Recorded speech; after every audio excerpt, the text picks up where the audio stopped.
Welcome back to all my dear students. मैं रोहित वंग आप सबका स्वागत करता हूं। जैसा कि क्लास 10 का इलेक्ट्रिसिटी चैप्टर मैंने स्टार्ट किया हुआ था और आज का जो लेक्चर है वो पार्ट 6 है।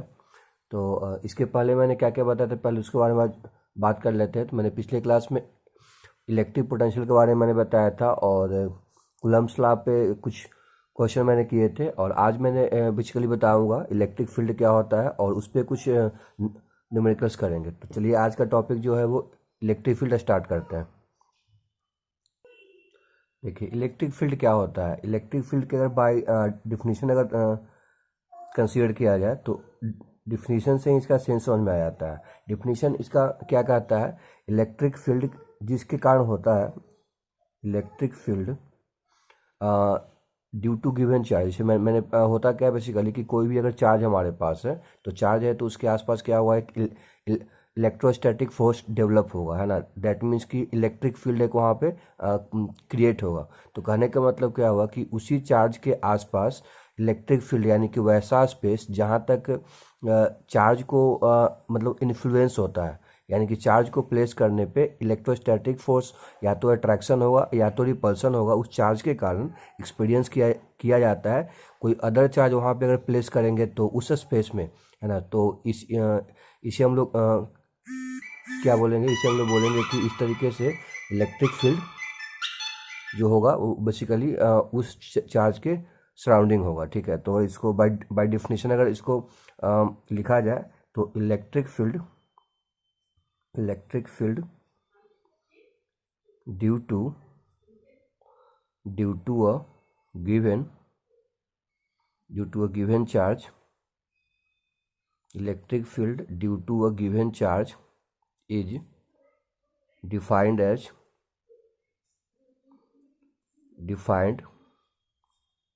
एज द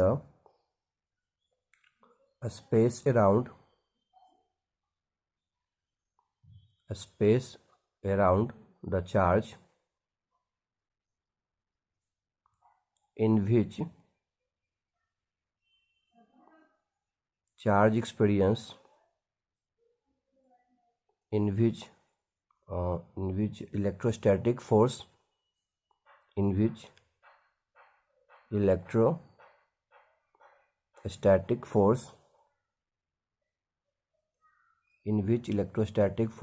of attraction और रिपल्सन। अट्रैक्शन और रिपल्सन क्या होता है, मैंने पिछले वीडियो में मैंने बता रखा है कि जब दो सिमिलर चार्ज अगर होगा तो वहाँ पे रिपल्सन होगा और जो अनलाइक चार्ज होगा तो अट्रैक्शन होगा। तो अट्रैक्शन और रिपल्सन एक चार्ज को प्लेस करने पे जो होगा due to charge can be experience, उस चार्ज को रखने पे एक्सपीरियंस होगा due to experience by any other charge, ठीक है। तो अगर ध्यान से देखा जाए एक क्या कहना चाह रहा है कि अगर हमारे पास कोई चार्ज है, ठीक है, सपोज दैट मान ली क्यू चार्ज है, तो क्यू चार्ज के कारण क्या होगा कि आसपास के जो सराउंडिंग होगा, दैट मीन्स जो स्पेस होगा, वहाँ पे अगर कोई और चार्ज को वहाँ पे हम प्लेस करते हैं, जैसे मान ली कि प्लस क्यू चार्ज है, तो अगर इसके आसपास हम क्या करते हैं, स्मॉल प्लस क्यू चार्ज को ही क्या करेंगे, प्लेस करते हो, तो क्या निकल के बातें आएगी, यहाँ पे बात ये निकल के आएगी कि प्लस क्यू के कारण इस पर क्या एक यहाँ पे फोर्स डेवलप होगा, है ना। यानी कि इसके कारण जो है अगर इसका स्ट्रेंथ ज़्यादा है तो इस पर क्या करेगा, उसको रिपेल करेगा। क्यों? क्योंकि जो लाइक चार्ज होगा वो उसको यहाँ से उसको रिपेल करेगा, ठीक है। लेकिन अगर यहाँ पे करें कि माइनस क्यू रखें तो क्या करेगा, वो अट्रैक्ट करेगा।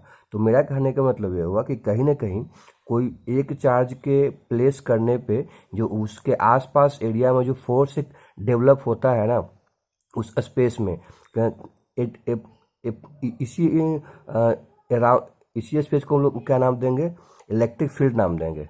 दैट मीन्स कहने का मतलब एक चीज़ अदर वे में ऐसा समझे कि मान लिया कि एक और चार्ज Q1 यहाँ रख देते हैं, तो क्या यहाँ ये जरूरी नहीं है कि Q1 पे भी यहाँ पे एक्सपीरियंस किया जाएगा, ठीक है। तो कारण क्या है कि हो सकता है इसका एक लिमिटेड रेंज होगा, यानी कि जो एरिया है जहाँ तक एक चार्ज के कारण दूसरे चार्ज को जब उस उसके एरिया में प्लेस करने पे उस पर अगर कोई फोर्स एग्जर्ट होगा, एक्सपीरियंस अगर होगा, तो that area is known as the electric field कहा जाएगा, ठीक है ना। तो क्वेश्चन निकल के ये आता है कि सर अगर उस एरिया के बाहर कोई अगर चार्ज प्लेस किया जाए और उस पर अगर फोर्स अप्लाइड अगर एक्सपीरियंस नहीं किया जा रहा है, तो उस केस में क्या वहाँ पे इलेक्ट्रिक फील्ड क्या होगा, वहाँ पे इलेक्ट्रिक फील्ड जीरो होगा, ठीक है ना। तो ये चीज़ ध्यान में रखना है कि इलेक्ट्रिक फील्ड एक एरिया होता है जहाँ पे किसी, यहाँ पे मैंने बता रखा है कि electric field due to given charge, कोई हमारे पास चार्ज है इसे कैपिटल क्यू यहाँ पे लिया है, तो उसको डिफाइन कैसे करेंगे, स्पेस अराउंड द चार्ज, किसी भी चार्ज के जो आसपास जो स्पेस होता है जिसमें इलेक्ट्रोस्टैटिक फोर्स ऑफ अट्रैक्शन या रिपल्सन जो होगा वहाँ पे क्या होगा, एक्सपीरियंस होगा, उस जो हम लोग को चार्ज क्यू प्लस लिया हुआ था उसके कारण, यानी कि गिवन चार्ज के कारण, है ना, can be experience by the other charge, कोई अदर चार्ज मान ली माइनस क्यू होगा या प्लस क्यू होगा, ठीक है। तो इस तरीके से हम क्या देखेंगे, इलेक्ट्रिक फील्ड एक रीजन है जहाँ पे किसी भी चार्ज के कारण दूसरे चार्ज को प्लेस करने पर वहाँ पे उसे एक एक्सपीरियंस होता है फोर्स का, ठीक है। तो इसी में एक टर्म और यहाँ पे हम लोग का है कि इलेक्ट्रिक फील्ड इंटेंसिटी क्या होता है, electric field intensity, intensity.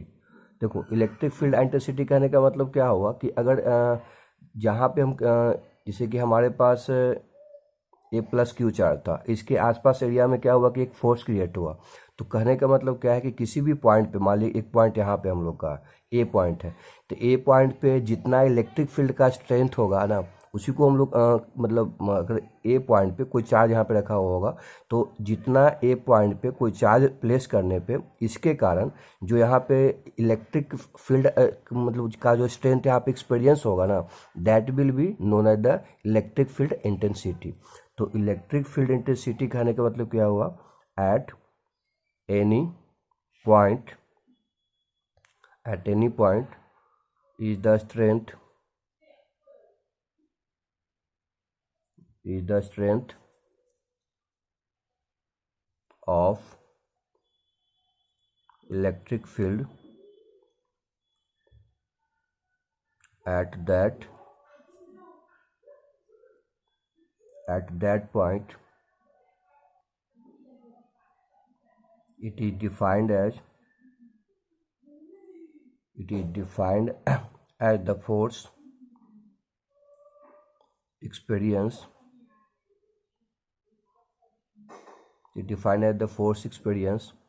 by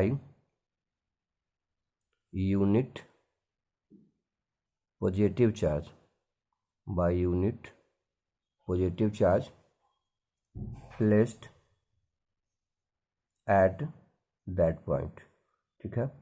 तो कहने का मतलब फिर से मैं बताता हूँ यहाँ क्या बताना चाह रहा है, इलेक्ट्रिक फील्ड इंटेंसिटी क्या होता है कि एट एनी पॉइंट, कोई भी पॉइंट मान लेते जैसे ए पॉइंट हो गया, है ना, वो क्या है, स्ट्रेंथ है इलेक्ट्रिक फील्ड का, है ना, दैट मीन्स कि मतलब इस पॉइंट पे इलेक्ट्रिक फील्ड का जो स्ट्रेंथ होगा ना, वही हमने क्या होगा, वो इलेक्ट्रिक फील्ड इंटेंसिटी कहलाएगा, ठीक है। तो at that point it is defined as the force experience by the unit positive charge place at that point. अगर मान ली इसी पॉइंट पे एक यूनिट पॉजिटिव चार्ज यहाँ प्लेस करेंगे तो क्या होगा, इस चार्ज के कारण यहाँ पे एक फोर्स एक्सपीरियंस होगा, ठीक है ना, यानी कि जितना स्ट्रेंथ होगा इलेक्ट्रिक फील्ड का वो हमें उसी पॉइंट पे क्या कहलाएगा, इलेक्ट्रिक फील्ड इंटेंसिटी कहलाएगा, ठीक है। अगर बाय फार्मूला के अकॉर्डिंग अगर देखा जाए तो इसको हम लोग बता सकते हैं, फार्मूला की बेस पर ध्यान दिया जाए कि इलेक्ट्रिक फील्ड इंटेंसिटी क्या होता है।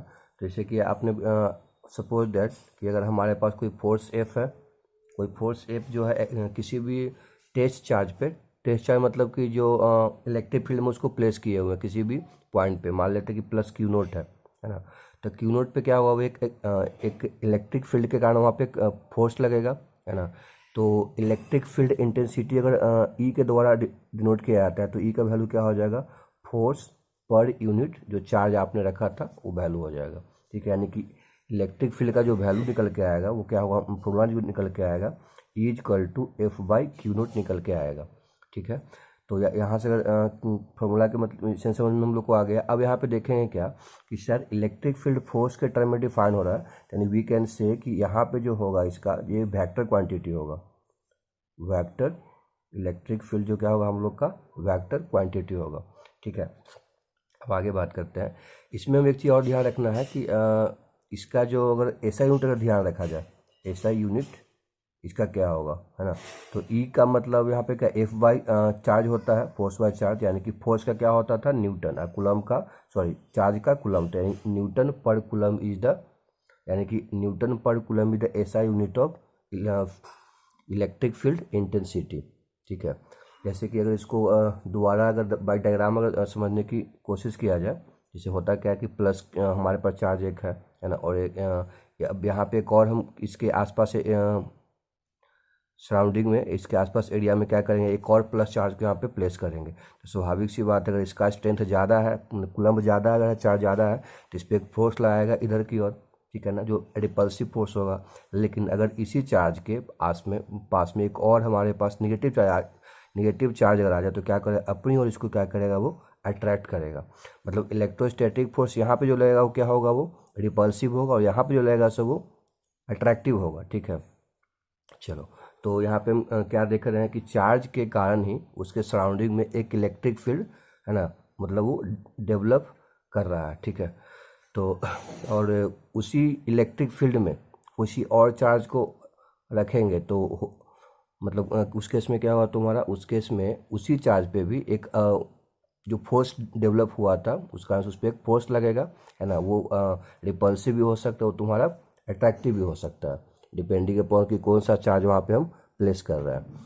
ठीक है, तो इस तरीके से अगर देखा जाए कि हमारे पास जो एक बात इसमें और निकल के आता है कि जितने ही हम पास में जाएंगे, ये तो बात बिल्कुल कही है, तो कूलम्ब्स लॉ मैंने बता रखा था कि अगर हमारे पास एक चार्ज ए यहाँ पे एक बी यहाँ पे है, तो बी के पास हम लोग को क्या होगा, जो फोर्स होगा वो ज़्यादा एक्सपीरियंस होगा, यानी कि फील्ड इंटेंसिटी जो होगा यहाँ पे बी के पास ज़्यादा होगा। ठीक है, तो इलेक्ट्रिक फील्ड इंटेंसिटी को अगर इसको थोड़ा सा और यहाँ पे थोड़ा सा और एक्सटेंड किया जाए, जैसे कि होता क्या है कि ई इक्वल टू जो है फोर्स पर यूनिट चार्ज यहाँ पे, तो फोर्स का मतलब क्या होता है कि कैपिटल क्यू ले लेते हैं, स्मॉल क्यू, मतलब दो चार्ज के बीच में जो फोर्स लगता है, फॉर्मूला में मैंने लिख रहा हूँ वहाँ पे, डिवाइडेड बाई आर स्क्वायर, है ना। तो एक क्यू नोट तो पहले से हम लोग को अवेलेबल था, तो क्यू से क्यू यहाँ पे कैंसिल आउट हो जाएगा, यानी कि इलेक्ट्रिक फील्ड को हम जो है ना के into capital Q divided by R square के सेंस में भी क्या कर सकते हैं, हम बता सकते हैं, है ना। तो अगर हमारे पास कोई ऑलरेडी पहले से इलेक्ट्रिक फील्ड का स्ट्रेंथ अगर दिया हुआ है ना, और उसको के से मल्टीप्लाई करेंगे और डिवाइड किससे कर देंगे कि दो चार्ज के बीच में जो डिस्टेंस होगा, तो वो उस चार्ज पे, है ना, हमें क्या बताएगा, इलेक्ट्रिक फील्ड इंटेंसिटी क्या होगा उसके बारे में बताएगा। ठीक है, तो अब दोनों फॉर्मूला में से डाटा पे डिपेंड करता है, क्यों हमको दिया हुआ है उसके अकॉर्डिंग हम उस पर प्लेस करके वैल्यू निकाल सकते हैं। ठीक है, चलिए तो आगे बढ़ते, कुछ इसमें और है, कुछ इसमें ये हम लोग का इसी फॉर्मूला के बेस पे हम क्या देखें, अभी आगे कुछ न्यूमेरिकल्स करेंगे, तो आगे न्यूमेरिकल स्टार्ट करते हैं। इस क्वेश्चन को ध्यान से देखने पे पता चलेगा कि ये क्वेश्चन बेसिकली जो है कुछ ज़्यादा कॉम्प्लेक्स नहीं है। इसमें ओनली क्या है हम लोग का यहाँ पे ओनली सिर्फ हम लोग क्या क्या देखें कि यहाँ पे सिर्फ रेशियो के बारे में बात कर रहा है, यानी कि फोर्स यहाँ पे हमने इस क्वेश्चन को समझना पड़ेगा, उसके अकॉर्डिंग जो है इसके सिंपल सा कंसेप्ट, इसमें कुछ ज़्यादा इसमें कॉम्प्लेक्सिटी नहीं है। Two charge particle having the charge plus 25 microcoulomb and 50 microcoulomb are separated by a distance of 8 centimetre. ठीक है, देख सकते हो कि यहाँ पे क्या बता रहा है, हमारे पास कोई चार्ज है, एक मान लीजिए Q1 चार्ज है, एक हमारे पास Q2 चार्ज है। ठीक है, तो दोनों को दिख रहा है कि प्लस में ही है, तो प्लस में ही है तो स्वाभाविक सी बात है, एक यहाँ पे दोनों के बीच में डिस्टेंस को कितना हम लोग को दिया हुआ है, 8 सेंटीमीटर दिया हुआ है। तो वैसी बात है कि क्या करें, रिपल्सिव फोर्स अप्लाइड होगा तुम्हारा। ठीक है, तो अब क्वेश्चन निकल के आ रहा है कि जो एफ यहाँ पे ले लेते हैं कि F12, ठीक है, अगर मान ली Q1 है, F12 का मतलब क्या, जो फोर्स अप्लाइड हो रहा है, force on Q1 by Q2 के द्वारा। तो यहाँ पे जो फोर्स अप्लाइड हो रहा है ना Q1 पे Q2 के द्वारा, वहाँ पे हम क्या नेम देंगे, यहाँ पे F12 नाम देंगे। ठीक है ना, सिमिलरली यहाँ पे हम क्या नाम दे देंगे, F21, यानी कि किस पे, फोर्स ऑन 2 बाई 1 के द्वारा। ठीक है, तो यहाँ पे अच्छा 21 ये हो जाएगा हम लोग का, क्योंकि 2 पे हो रहा है 1 के द्वारा, और यहाँ पे क्या हो रहा है हम लोग का 1 2 1 पे हो रहा है 2 के द्वारा। ठीक है, अब देखिए यहाँ पे, तो हम क्या देखेंगे यहाँ पे, अगर देखा जाए कि यहाँ पे मैग्नीट्यूड की बात करेंगे तो दोनों फोर्स का जो मैग्नीट्यूड होगा वो आपस में इक्वल ही आएगा, है ना।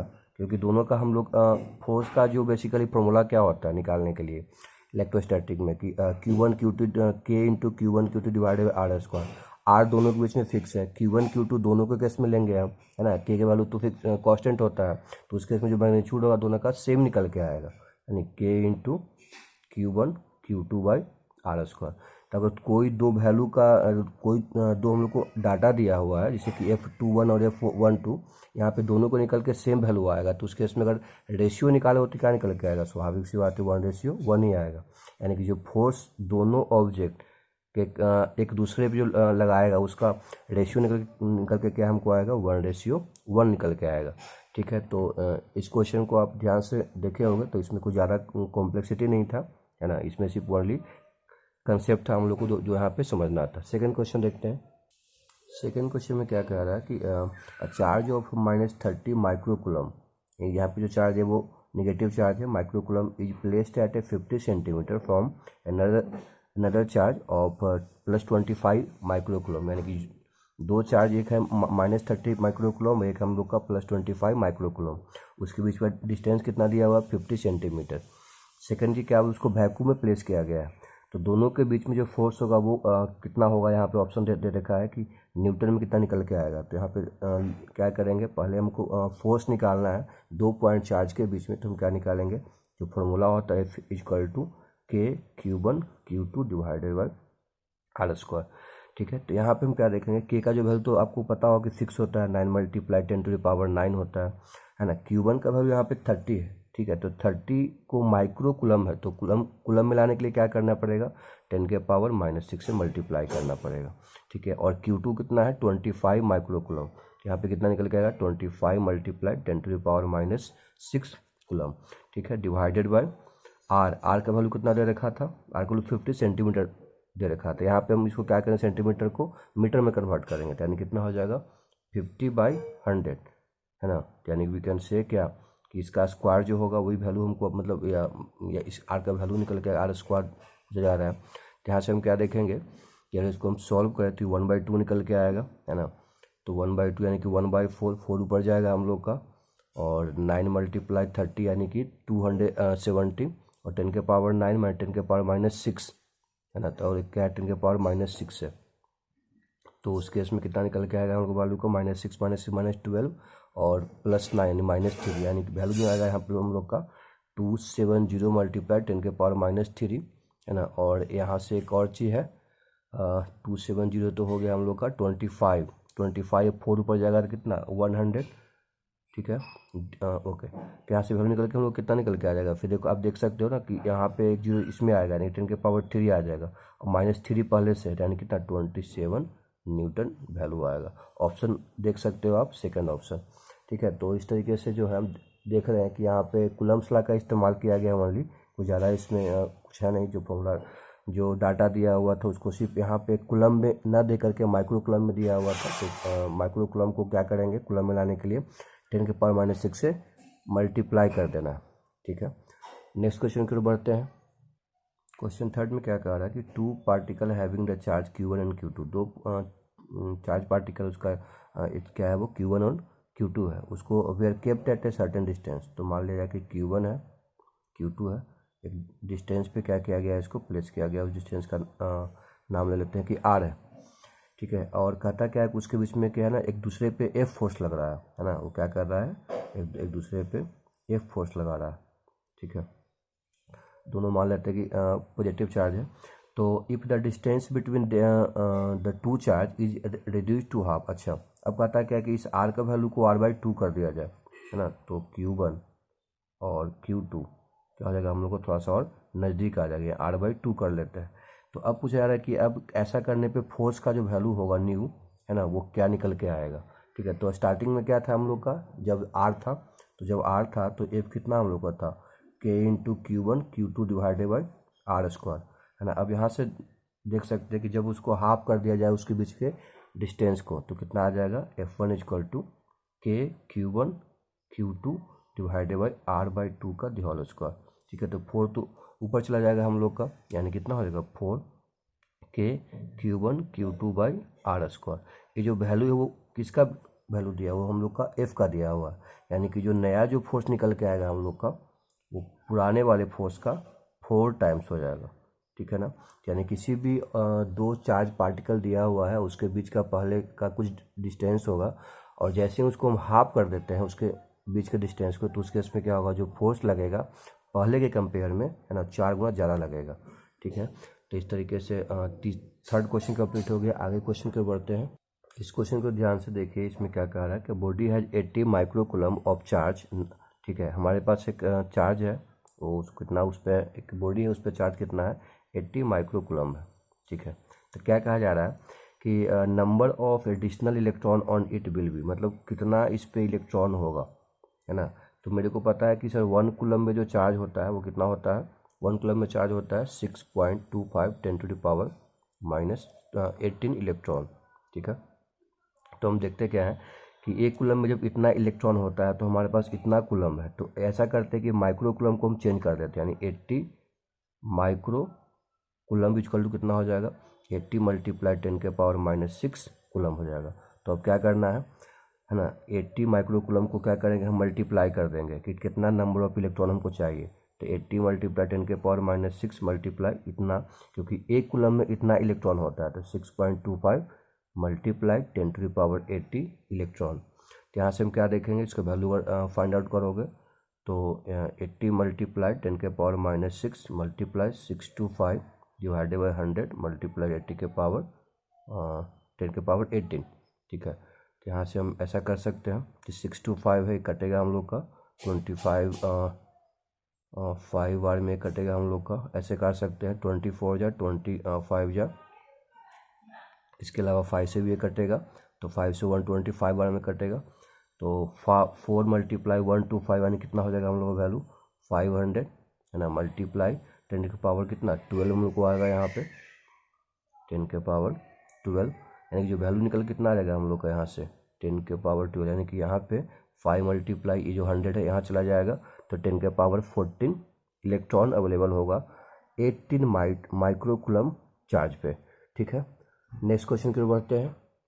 इस क्वेश्चन को ध्यान से देखने पता चलता क्या है कि इसमें क्या क्या दे रखा है। जैसे Q equal to if Q equal to 2 coulomb, यानी कि चार्ज कितना दिया हुआ है 2 कूलम दिया हुआ है, एंड फोर्स ऑन इट मतलब फोर्स भी दिया हुआ है 100 न्यूटन, ठीक है। तो यहाँ से पूछ रहा है कि वैल्यू ऑफ फील्ड इंटेंसिटी, तो बहुत इजी क्वेश्चन इसमें दिख रहा है हम लोग को, ठीक है, क्योंकि E का जो वैल्यू है फॉर्मूला मैंने क्या बताया था F पर यूनिट चार्ज, तो फोर्स कितना दिया हुआ है 100 डिवाइडेड बाई 2 यानी कितना 50 न्यूटन पर कूलम। आंसर क्या होगा इसका बी होगा।